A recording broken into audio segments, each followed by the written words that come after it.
বৈষম্যবিরোধী আন্দোলনের শিক্ষার্থীদের উপর হামলা ও সংঘর্ষের ঘটনায় গ্রেফতারকৃত সাবেক পরিকল্পনা মন্ত্রী ও সুনামগঞ্জ ৩ আসনের সাবেক সংসদ সদস্য এম এ মান্নানকে আদালতে নেওয়া হয়। পরে আদালত তাকে কারাগারে প্রেরণের নির্দেশ দেন।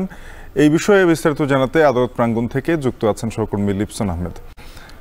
লিপসন, জানাবেন যে এম এ মান্নানকে কোন মামলায় কারাগারে পাঠানো হলো, বিস্তারিত। শাফিন, শুরুতে যদি বলি, গতকাল রাত ঠিক 10টার দিকে কিন্তু পুলিশ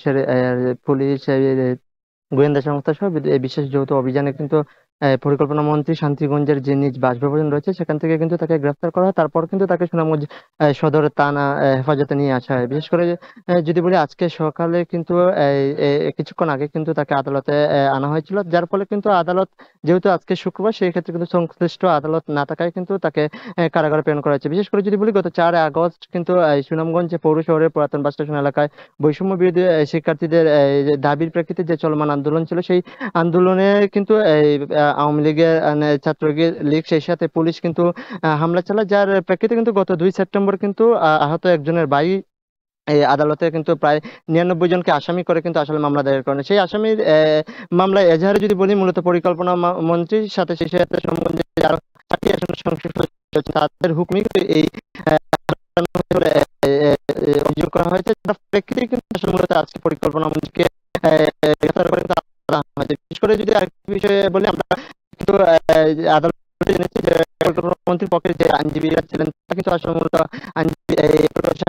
মন্ত্রীর শারীরিক অবস্থা আসলে কিন্তু বলেছেন যে তিনি কিন্তু আসলে মূলত নির্দেশ দিয়েছেন, যার ফলে কিন্তু আদালত সবকিছু বিবেচনা করেছে। আর যেহেতু সংশ্লিষ্ট আদালত আজকে নেই, যার ফলে কিন্তু তাকে আসলে আজকে আদালতে কারাগারে প্রেরণ করা হয়েছে। তারপরে আর পুলিশ যেটি বলছে যে যেহেতু আজকে শুক্রবার, সেই ক্ষেত্রে তারা মামলা তদন্তের সাথে কিন্তু তারা পরবর্তী যে তারিখ, অর্থাৎ রোববার কিংবা অন্যান্য যে কোনো দিন তারা এই আদালতে আসলে উপস্থিত হয়, তারা মন্ত্রী রিমান্ড চেয়ে। তো সব মিলিয়ে বলা যায় 4 তারিখের যে আগস্টের যে সংঘর্ষের ঘটনায় কিন্তু মূলত পরিকল্পনার সাবেক এই মন্ত্রীকে গ্রেফতার করে কারাগারে পাঠানো হয়েছে।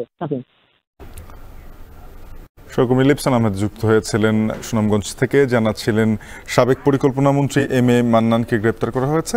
এ বিষয়ে বিস্তারিত দেখছেন।